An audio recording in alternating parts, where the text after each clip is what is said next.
We always knocked Okay, it. we're cold, right? We're sitting here on Homer Spit. Almost said Willoughby Spit. Willoughby Spit is a spit in Norfolk, Virginia that was formed by a hurricane. I'm not quite sure what formed Homer Spit, but it's a 5-mile long finger of land that sticks out here in the middle of Cook's Inlet, and it's the home of what's the program?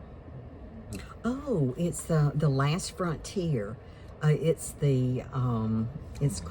sort of like a wilderness.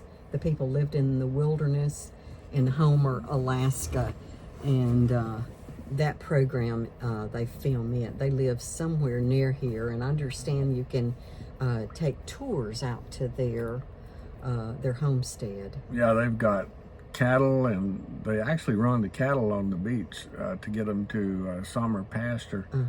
And then when the winter sets in, they bring them back along the beach to get them back to the homestead where they can keep them up for the winter and feed them and keep them dry. But they have to contend with bears and just about everything else. And it's an interesting, if you haven't ever watched it, it's really interesting. We have watched it before. I don't think it's on the air live. I'm sure there's reruns. But they're close to here, and then several boats out of the harbor here are featured in America's Deadliest Catch. The crab fishermen that go out.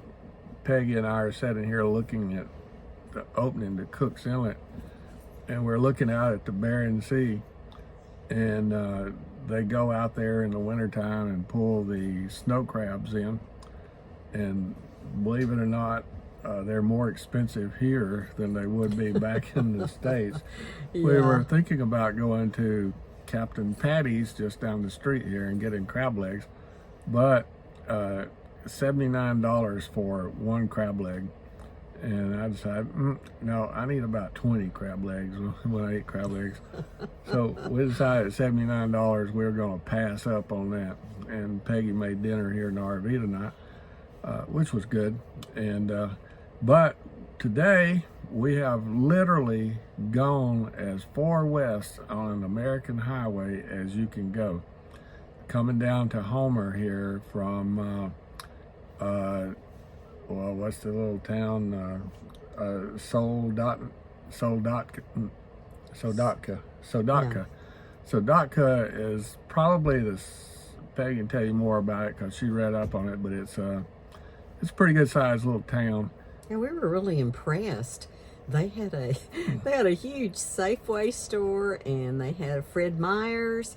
Had about anything you could want, but we found out that area is the supply area for most of the smaller towns here in the area. Yep. And they all go there to, I guess, stock up on groceries and hardware supplies, whatever they need. They had just about anything you could want there, and all kind of eating establishments. Oh yeah, it was amazing. They've got a McDonald's. I told Peggy, yeah, we could live there.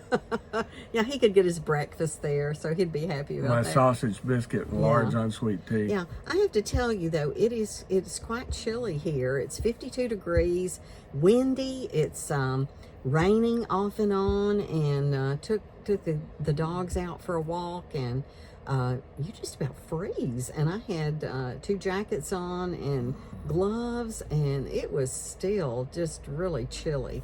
But it's beautiful because in an earlier video I posted on the channel here, you can see a little fishing boat going out. And it's not near as rough up here in the inlet as it is when you go out there on the sea. But he was still struggling to get through the water. He was hitting some pretty good sized swells out there. And while I was watching him, I didn't get it on video, but a beautiful bald eagle flew right over the RV and kind of headed out toward, oh, no, that's a seagull coming back there. Lots of big seagulls around here and lots of eagles. We saw one up at the Ellison Air Force Base, just literally sitting about 25 feet above us in a tree looking at us. But they don't seem to be too intimidated by people around here, and neither are the moose or the bears. this morning as we were leaving the RV spot, I had spilt some dog food, and I think this bear had been casing the joint for the whole time we were there, because as soon as I pulled out this morning, one of the neighbor RVers come running across the road, said, because the dump station is just around the corner, about 150 feet from the spot where we were parked. And the neighbor come running around going, hey, there's a bear in your parking spot. I looked over there, and the little black bear looked back, and he took off into the woods. I guess he didn't want to get videoed. But then while I'm dumping the tanks on the RV, this mama moves, and her baby comes walking around the corner and checks me out and walks on. I did get a video of that. I got my phone out of the truck, and off she went up the driveway there, and I got some good video of her. But it's a wildlife paradise up here in Alaska. Everywhere you go, we counted, how many moose did we count today coming down to Homer from Anchorage? I think we saw 3 and a baby. Yeah. So hadn't seen any, other than the one black bear in the camp this morning. I think he's a camp black bear, and I think his job is to run kids around the park, because they got a sign entering the park with bear activity in the area, and then right in the front of the bear is another sign with kids running, and it says, kids, watch out for kids. And it kind of looks like the bear is chasing the kids. So Peggy put a picture of that on her Facebook page. If you haven't checked it out there, you can go find it on her Facebook page. But I said someone has a sense of humor there that is running that the rec center RV park. That's a bear chasing the kids. One bear sign chasing a kid sign. And there's also a lot of volcanoes that are in this area, as well as glaciers in the Homer area. Where we're sitting, you're supposed to be able to see how many active volcanoes. There's 3 or 4 active volcanoes, but I'll tell you, I'll just spin this around real quick. Yes. And show you, we're not going to see a lot of volcano activity because these mountains are covered with clouds and or snow. So yeah, it was a beautiful drive coming down today. We really enjoyed it. It was beautiful, but at times it was very hazy and cloudy and raining. So it's been and I think we're supposed to have rain stay in here until about Thursday. And of course, this is Tuesday, the 4th of July, and we'd like to wish everybody a happy 4th of July. And happy birthday, America. Yes, definitely.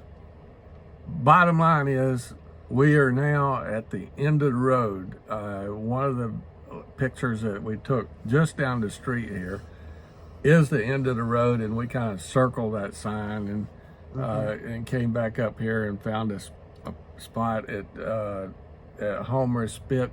I'm saying it right, Spit, S-P-I-T. It's what they call this little finger land that sticks out in the ocean. But we are staying at Homer Spit RV Park, and they stack them in here like cordwood. Yeah. And it's all gravel because we're literally on the beach. We're just sitting here watching the waves roll in. But it's kind of like being in a movie theater, though, with cars in front of you. We got 3 or 4 RVs in front of us, but still good view. And I'm sure with the rain and the sounds of the ocean, we'll get a good night's sleep. But the bottom line is we have traveled almost 6,000 miles, and we are literally at the end of the road. There's a sign down there that says end of the road. And going back, we came down, there's a section of Alaska Highway 1 that is the furthest west of any highway in America. So we have gone as far west as you can go on an American highway, and we're also at the end of the road. A little bit bummed out about not going to the Arctic Ocean because that was the plan all along. But the roads were washed out up there. They're having the same bad rainy weather that we're having down here, and it's an industrial road for the pipeline support and the trucks that support the pipeline workers. So you got to get permission to go on it, and if you can't, if if it's out and they're down to one lane, the trucks have the priority, so they'll just tell you can't go. So that's what happened to us. But someday maybe I'll still get to do that. Maybe RT and I can take his Tundra pickup truck built for the Outback and go up on that. There goes a bald eagle right there. I see Peggy. it. Yeah. A bald eagle yeah, was sitting on the beautiful. beach in front of us, and we didn't even realize it until he took off and went flying. But at any rate, we are 6,000 miles into the trip, and I would say that ought to be halfway since we're at the end of the road, because we got to go back out, go up the Alcona Highway, down through Canada, and this time we're going to Banff Canadian National Park, and it's a beautiful drive through the Rockies there to get to it, driving south through this really large valley, very scenic, and we're looking forward to that. And when we get to Calgary, we're going to cut across into Montana, Idaho, Washington State, Oregon, California, and back into Nevada and Utah, and zigzag around a little bit there. Might even go down to the Grand Canyon, I don't know. But I won't say we're halfway, even though we're at the end of the road, because we've still got a lot of road ahead of us. And we've traveled 6,000 miles. I'm estimating that we've probably got another 10,000 that we're going to travel, and before we get back to the farm. But in the meantime, give us a like and a thumbs up. And happy trails. Yeah, happy trails. We are certainly having some happy trails here.